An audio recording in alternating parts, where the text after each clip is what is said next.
परियां और चमकीला पत्थर। एक दफा का जिक्र है कि दो परियां नाम ईमान और नीलम थी।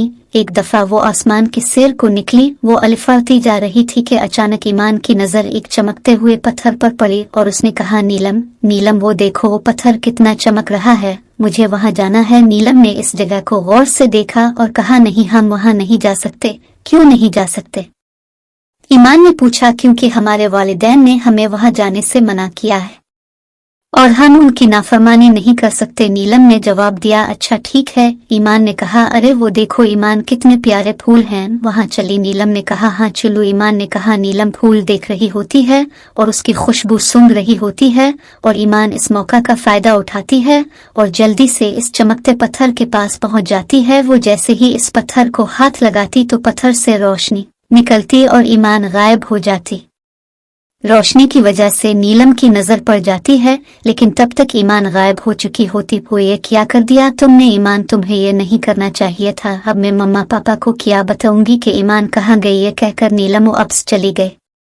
जब रोशनी खत्म हो गई तो ईमान हैरान रह गई, क्योंकि वो बहुत अजीब जगह पर थी। वहां अंधेरा ही अंधेरा था। ये मैं कहाँ आ गई? ईमान आदेर अलिफादेर भागने लगी और बाहर निकलने का रास्ता तलाश करने की कोशिश करने लगी, लेकिन इससे कोई रास्ता ना मिला और वो परेशान होकर रोने लग गई है कि अचानक वहां एक और परी आ गई और कहने लगे, रो मत, तो इंशाअल्लाह हम यहाँ से बाहर जरूर निकलेंगे। इस परी ने कहा। ईमान ने इसकी तरफ देखा और कहा, तुम कौन हो? ये कौन सी जगह है? मेरा नाम चमन परी है और ये एक ऐसी जगह है कि यहाँ से कोई नहीं निकल सकता। क्या मतलब? ईमान ने पूछा। चमन मुस्कुरा के कहने लगी, क्या तुम्हें तुम्हारे माँ बाप ने कुछ नहीं बताया? नहीं, ईमान ने जवाब दिया। तब चमन कहने लगी कि यहाँ पर एक चुड़ैल ने जादू किया है और इस जादू को कोई भी आज तक नहीं तोड़ सका। क्या मतलब आपकी बात का? ईमान ने कहा। नीलम आ गई। तुम? ईमान किधर है?